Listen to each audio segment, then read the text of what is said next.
Hello friends, திலகா கிச்சன்லேருந்து திலகா பேசுகிறேன். கார்த்திகை தீபம் எல்லாருக்கும் முடிஞ்சது இல்லைங்களா? தீபம் முடிஞ்சோடனே அடுத்து என்ன பண்ணுவோம்? அன்னைக்கு கிறிஸ்மஸ் கொண்டாடுவோம் அப்படின்னு நினச்சிடாதீங்க. தீபமே இன்னும் முடியல இல்லைங்களா? தீபம் நம்மளுக்கு முடிஞ்சது. இருந்தாலும் நம்ம அந்த அகல் விளக்கெல்லாம் சுத்தம் பண்ணி அடுத்த வருஷம் எடுத்து வச்சா அதை யூஸ் பண்ணுறதுக்கு ஈஸியாக இருக்கும். ஆனால் நிறைய பேருக்கு இதை எப்படி க்ளீன் பண்ணுறதுன்னு பெரிய தலைவலியாக இருக்கும். எண்ணெய் பிசுக்கு, அந்த வாசனை அப்படியே இருக்கும். அதை நம்ம என்ன தான் க்ளீன் பண்ணி தொடச்சி எடுத்துட்டா கூட அடுத்த வருஷம் எடுக்கும்போது ஒரு மாதிரி ஸ்மெல் வரும் இல்லைங்களா? நம்ம அதை ஈஸியாக எப்படி க்ளீன் பண்ணி அடுத்த வருஷம் யூஸ் பண்ணலான்றத பார்க்க போகிறோம். முதல்ல இந்த எண்ணெய் ஊற்றி எரி வச்ச திரியெல்லாம் எடுத்துடலாம். இதை ஒரு டிஷ்யூ பேப்பர் வச்சு இந்த எண்ணெயெல்லாம் எடுத்து வச்சிடலாம். இந்த திரியெல்லாம் எடுத்துட்டு இந்த எண்ணெயெல்லாம் ஃபுல்லாக தொடச்சி வச்சிடலாம். நம்ம தீபத்துக்கு விளக்கேற்றும் போது நம்மளுக்கு வைக்கிற இடத்துல ஒரு வெத்தலையோ இல்லை ஏதோ ஒரு செடியோட இலையோ கிடைச்சா நம்ம அதை கீழே வச்சிட்டோம்னா எண்ணெய் தெளிக்காமல் டைல்ஸு படிக்கட்டிலாம் அழுக்காகாமல் இருக்கும். படிக்கட்டியில் வைக்கிற இடம் அந்த இடத்துல எண்ணெய் தெளிக்காமல் வழுக்காமல் இருக்கும்.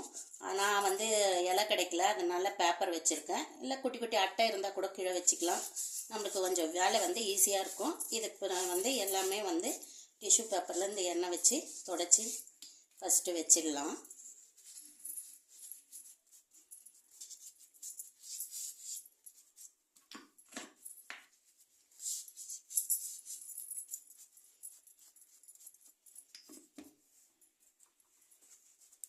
எல்லா விளக்கையும் இந்த மாதிரி தொடச்சி எடுத்துக்கலாம். இந்த மாதிரி டிஷ்யூ பேப்பர் வச்சு எல்லா எண்ணெயும் தொடச்சி எடுத்துட்டு இப்போ நம்ம எதனா பழைய பாத்திரமாக இருந்தால் கூட சரி, இல்லை டெய்லி யூஸ் பண்ணுற பாத்திரமாக இருந்தாலும் சரி, தண்ணி ஊற்றி இதில் வச்சுருங்க. தண்ணி நல்லா கொதி வரட்டும். இந்த மாதிரி நீங்கள் க்ளீன் பண்ணி வைக்கும்போது அடுத்த வருஷம் எடுக்கும்போது நம்ம அப்படியே லைட்டாக வாஷ் பண்ணிவிட்டு எடுத்து யூஸ் பண்ண வச்சுக்கலாம்.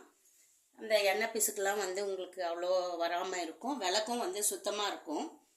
அதனால் இந்த மாதிரி ஒரு வாட்டி பண்ணி பாருங்கள். நிறைய பேருக்கு தெரிஞ்சிருக்கும், தெரியாதவங்களுக்கு யூஸ் ஆகும் இல்லைங்களா? அதனால் சொல்கிறேன்.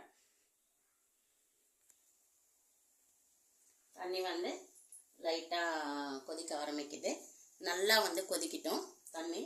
இப்போ நம்ம சமையலை பொறுத்த வரைக்கும் சமையல் ஆகட்டும், சமையல் பண்ணுற பாத்திரம் ஆகட்டும், க்ளீனிங் வேலையாகட்டும், எதாக இருந்தாலுமே இப்படி தான் இதுதான் இருக்கணும் அப்படின்னு சொல்லிட்டுன்னு எந்த ஒரு இதுவும் இல்லை. நம்ம கிட்ட என்ன இருக்கோ அதை வச்சு நம்ம சமைக்கிறதாகட்டும், சுத்தம் பண்ணுறதாகட்டும் அதை செஞ்சுக்கணும். இப்போ என்கிட்ட இருக்க ஐட்டத்தை வச்சு நான் சமைக்கிறேன். அது இல்லைன்னா என்னென்ன பண்ணுன்றதையும் சொல்கிறேன் நான். அதுக்கேற்ற மாதிரி நீங்கள் செஞ்சுக்கலாம். இப்படி தான் செய்யணுன்னு எதுவுமே கிடையாது. தண்ணி நல்லா கொதிக்குது. இப்போ விம் லிக்விட் இருக்குது இல்லையா, இது ஒரு 2 டீஸ்பூன் ஊற்றிக்கலாம். நீங்கள் எவ்வளோ விளக்கு போடுறீங்களோ அதுக்கேற்ற மாதிரி யூஸ் பண்ணிக்கலாம். இந்த விம் லிக்விட் இல்லைன்ட்டுன்னு கவலைப்பட வேண்டாம். ஒரு பார் ஷாம்பு இப்போ எல்லா கடையிலும் வைக்குது இல்லைங்களா, அது யூஸ் பண்ணிக்கலாம். ரொம்ப சீப்பாக முடிஞ்சிடும். நம்ம விளக்கு எவ்வளோ போடுறோமோ அதுக்கேற்ற மாதிரியும் நீங்கள் யூஸ் பண்ணிக்கலாம். இது கொஞ்சம் ஸ்டவ் சிம்மில் வச்சிடலாம்.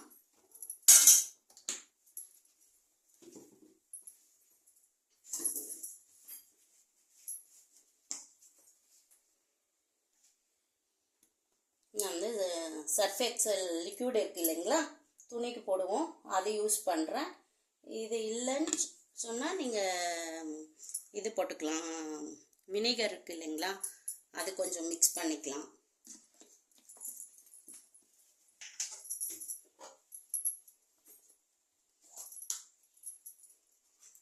ஆப்ப சோடா சொல்லுவோம் இல்லைங்களா, அது ஒரு 2 டீஸ்பூன் போட்டுக்கிறேன்.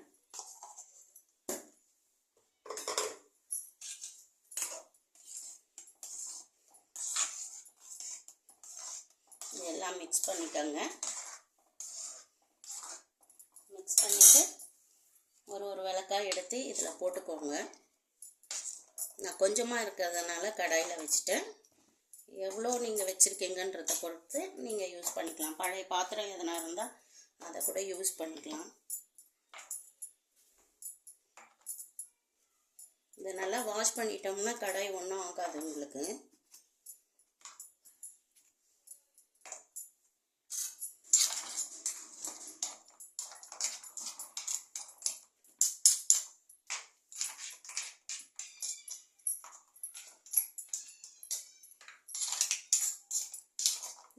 துணி துவைக்கிற பவுட்ரு இருக்குது இல்லைங்களா, அதை கூட ஊற்றிக்கலாம்.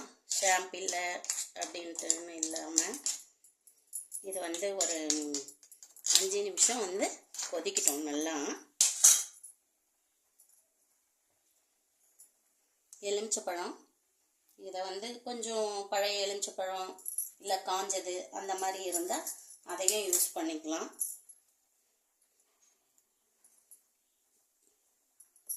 நல்லா புழிஞ்சு விட்டுருங்க.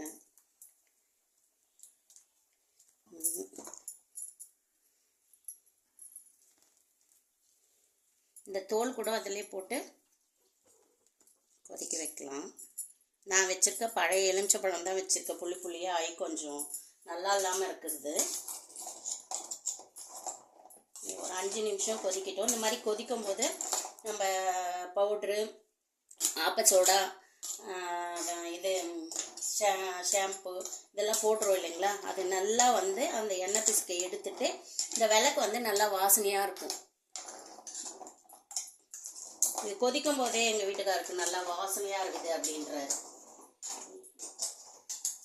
க்ளீன் பண்ணுற பொருளுக்கே இவ்வளோ பில்டப்பு இல்லை, அப்படிலாம் இல்லை. இந்த லேடிஸுக்கு தெரியும் எவ்வளோ கஷ்டம் அப்படின்னு சொல்லிட்டுன்னு. எங்கள் ஆத்துக்காரர் கேட்டார், இதுக்கு இவ்வளோ பில்டப் ஆகுன்ட்டுன்னு. அப்படிலாம் இல்லை, லேடிஸுக்கு வந்து இது எவ்வளோ பெரிய வேலைன்றது க்ளீன் பண்ணுறவங்களுக்கு தான் தெரியும். அதுவும் அந்த எண்ணெய் பிசுக்கு போலன்னு வச்சுக்கோங்க, அப்படியே கையில் ஒட்டும். அந்த விளக்கு நம்ம ஒன்று மேலே ஒன்று வச்சு அடுத்த வருஷம் யூஸ் பண்ணும்போது ஒரு மாதிரி ஸ்மெல் வரும். இந்த மாதிரி க்ளீன் பண்ணி வச்சிட்டோம்னா, இப்போ இது ஒரு 5 நிமிஷம் கழித்து எடுத்துகிட்டு நீங்கள் சுத்தம் பண்ணி வச்சிட்டிங்கன்னா அப்படியே இருக்கும், எந்த ஸ்மெல் இருக்காது. விளக்கு வந்து நல்லா வாசனையாக இருக்கும். அடுத்த கார்த்திகை தீபம் எடுக்கும்போது ஈஸியாக வந்து நம்ம டென்ஷன் இல்லாமல் செலிப்ரேட் பண்ணலாம். ஒரு 5 நிமிஷம் வெயிட் பண்ணலாம். பாருங்கள், 5 நிமிஷம் ஆயிடுச்சு. இது எப்படி இருக்குன்னு பாருங்கள். நுர இருக்கிறதுனால உங்களுக்கு கலர் தெரியல. அந்த எண்ணெய் எல்லாம் வெளியே வந்திருக்கு பாருங்கள்.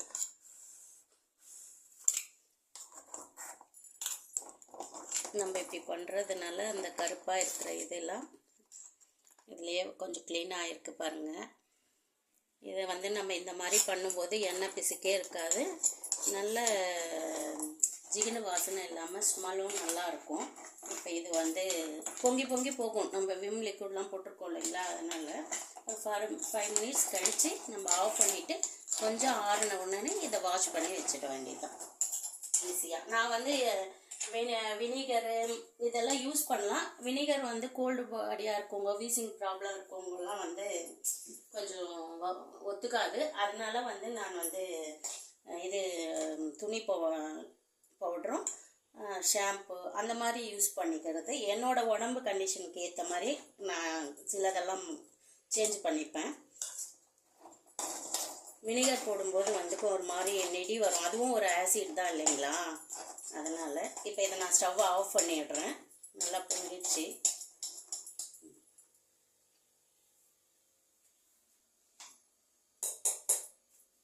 வெயிட் பண்ணலாம் கொஞ்சம் நேரம். ஆறின உடனே அதுக்கப்புறம் வாஷ் பண்ணிடுச்சு. இன்னும் கொஞ்சம் நேரம் ஆயிடுச்சு. எப்படி ஆயிடுச்சு பாருங்கள் கலரு. கொஞ்சம் அமேசானில் வந்து டெலிவரி பாய் வந்ததுனால கொஞ்சம் வீடியோவில் பேசுறது கொஞ்சம் தடுமாறி போயிட்டேன். யார் வந்திருக்காங்க வெளில அடிச்சுட்டே இருந்தாங்க. ஸோ எப்படி சொல்கிறதுன்றதுக்கு ஐயோ யாரோ வந்திருக்காங்களேன்ற ஒரு பதட்டத்தில் எப்படி சொல்லியிருக்கேன்னு தெரில வீடியோவில். இருந்தாலும் இன்னொரு வாட்டி சொல்லிடுறேன். நான் வந்து இதில் விம் ட்ராப் போட்டிருக்கேன் இல்லையா, அதுக்கு பதில் நீங்கள் ஷாம்பு யூஸ் பண்ணிக்கலாம். இது சர்ஃபெக்சல் என்ன சொல்கிறது லிக்விட் யூஸ் பண்ண இல்லைங்களா, அதுக்கு பதில் வந்து நீங்கள் சோப் பவுடர் சோப்பு தூள் யூஸ் பண்ணிக்கலாம். அது கொஞ்சம் சீப்பாக இருக்கும் இல்லைங்களா, அதனால சோப்பு தூள் யூஸ் பண்ணிக்கலாம். ஆப்பசோடா போட்டேன், அதுக்கு பதில் வினிகர் யூஸ் பண்ணிக்கலாம். நம்ம கிட்ட என்ன இருக்கோ அதை வச்சு க்ளீன் பண்ணிக்கலாம். இன்னும் கூட எனக்கு தடுமாற்றம் ஆயிடுச்சு, இன்னும் சரியாக வரல. அந்த பொருள் எப்படி இருக்குன்னு ஓப்பன் பண்ணல, அதனால் அதே மைண்டில் வந்து இருக்குது. இப்போ வந்து இது இந்த அளவு இருக்குது எண்ணெய் பிசுக்கெலாம் வந்து இதை எப்படி வாஷ் பண்ணிக்கலாம்னு பார்க்கலாம் ஈஸியாக. கொஞ்சம் சூடாக இருக்குது, லைட்டாக இப்படியே தேய்ச்சிக்கலாம். அப்போ கொஞ்சம் ஈஸியாக இருக்கும். வெதுப்பாக இருந்து தேய்க்கும் போது நம்ம வந்து இப்போ வந்து நம்ம சோப்பு இது விம் லிக்யூடு இதெல்லாம் போடணுன்னே அவசியம் இல்லை. வெறும் நம்ம விரலை வச்சு இப்படி தேய்ச்சிங்கனாலே இதை பாருங்கள் புதுசாக ஆகிடும். இது கொஞ்சம் லைட்டாக ஃபஸ்ட் டைம் விளக்கு, அதனால அப்படி இருக்குது. இப்போ இவ்வளோ புதுசாகுமான்னு நினைக்காதீங்க. இது அதுவும் கொஞ்சம் அழுத்தம் கொடுத்து தேய்ச்சிங்கன்னா அதுவும் புதுசாக தான் ஆகும் உங்களுக்கு. நான் ஒரு 2-3 வாட்டி நீங்கள் வாஷ் பண்ணி காய வச்சுட்டு இதை ஒரு பாக்ஸில் போட்டு எடுத்து வச்சிட்டிங்கன்னா அடுத்த வருஷம் ஃப்ரெஷ்ஷாக இருக்கும். பாருங்க, எண்ணெய் பிசுக்கே இல்லை. இதை மோந்து பார்க்க முடியாது, எங்கள் ஆத்துக்காரர்கிட்ட காமிக்கிறேன். எப்படி இருக்குங்க? சூப்பர். நல்லா வாசனையாக இருக்கா? சூப்பருங்க. நீங்கள் இந்த திரி போட்டு இந்த பண்ணுற இடம் மட்டும் கொஞ்சம் கருப்பாகும் இல்லைங்களா, அதனால் கொஞ்சம் நல்லா அழுத்தம் கொடுத்து தேய்ச்சிக்கலாம். இது பாருங்கள், இங்கே கொஞ்சம் கருப்பாக இருக்குது, கையிலே தேய்ச்சிடலாம், போயிடலாம். ரொம்ப தேய்க்கிறேன்னு போட்டு விளக்கு உடச்சிடக்கூடாது. நம்மளுக்கு அந்த எண்ணெய் பிசுக்கு போனால் போதும்.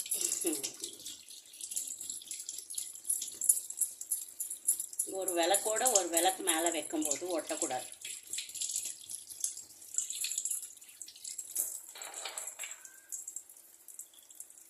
இந்த மாதிரி பண்ணும்போது எண்ணெய் பிசுக்கே இல்லை. எவ்வளோ அழுக்கு கடாயிலே வந்திருக்கு பாருங்கள்.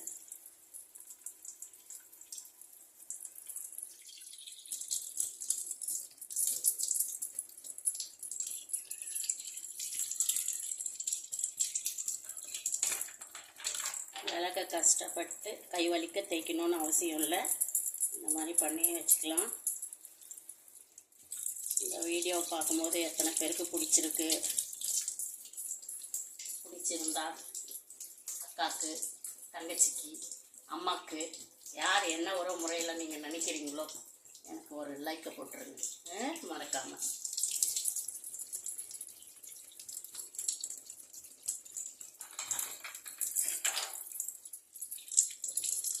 எல்லா விளக்கும் வாஷ் பண்ணிவிட்டு பார்க்கலாம் வாங்க. எல்லாம் ஒரு முறை வாஷ் பண்ணிவிட்டேன். இப்போ இதை கீழே ஊற்றிடலாம். இந்த கடாய் வந்து ரொம்ப அழுக்காகும் அப்படின்னு இல்லை பாருங்கள். இதை ஒரு 2 வாட்டி தேய்ச்சா நம்மளுக்கு போயிடும். இந்த பாத்திரமும் நம்மளுக்கு யூஸ் பண்ணுற மாதிரி இருக்கும். இன்னொரு வாட்டி வாஷ் பண்ணி எடுத்துகிட்டு பார்க்கலாம். இதெல்லாம் 2 முறை விரலாலேயே வச்சு அழுத்தம் கொடுத்துட்டு அப்படியே எதுவுமே போடாமல் வாஷ் பண்ணி எடுத்துட்டேன். எங்கள் ஆத்துக்கார் கேட்குறாரு, இதுக்கு இவ்வளோ செலவு பண்ணணுமா அப்படின்னு சொல்லிட்டுனேன். இதுக்கு இவ்வளோ செலவு பண்ணோமானா நம்ம அப்புறம் எல்லாத்துக்குமே கணக்கு பார்க்கணும் இல்லைங்களா, சாப்பிட்றது போகிறது. அதனால் வந்து இருக்கிற பொருளை எப்படி அந்த மாதிரி கேட்குறாங்க. அதனால் வந்து இருக்கிற பொருளை வச்சுட்டு திருப்பியும் ஒரு புது விளக்கு வாங்கினோம்னா நம்ம அதை வாங்கி உடனே யூஸ் பண்ண முடியாது. அதை வந்து தண்ணியில் போட்டு கொஞ்சம் ஊற வச்சு ஒரு நாள் முன்னாடி மறந்துட்டா கஷ்டம் இல்லைங்களா, அந்த டைம் உடனே ஏற்ற முடியாது. அதனால தான் இந்த மாதிரியெல்லாம் செஞ்சு வைக்கிறோம். எப்போவுமே பழசோட புதுசும் சேர்த்து தான் ஏற்றுவோம் நம்ம ஒரு வருஷமும். அதுக்காக இதை வாஷ் பண்ணி வைக்கிறேன். இது எவ்வளோ செலவாகுதுன்னெலாம் நம்ம பார்க்க முடியாது. ஷாம்பு ₹1-2 விற்குது. வினிகரு, எலுமிச்சை பழம் புதுசாக ஒன்று வாங்கி போட போகிறது இல்லை. வீட்டில் இருக்கிற பழைய எலுமிச்சை பழத்தை போடுறீங்க. இதில் எவ்வளோ காசு செலவாயிடும்னு நினைக்கிறீங்க நீங்கள்? பொருள் வந்து சுத்தமாக இருக்குல்ல நம்மளுக்கு. இது மாதிரி ஒரு துணி வச்சு துடைச்சிடுங்க. துடைச்சிட்டு வெயிலில் வச்சு காய வச்சு எடுத்து வச்சுட்டு அடுத்த கார்த்திகை தீபத்துக்கு யூஸ் பண்ணிக்கலாம்.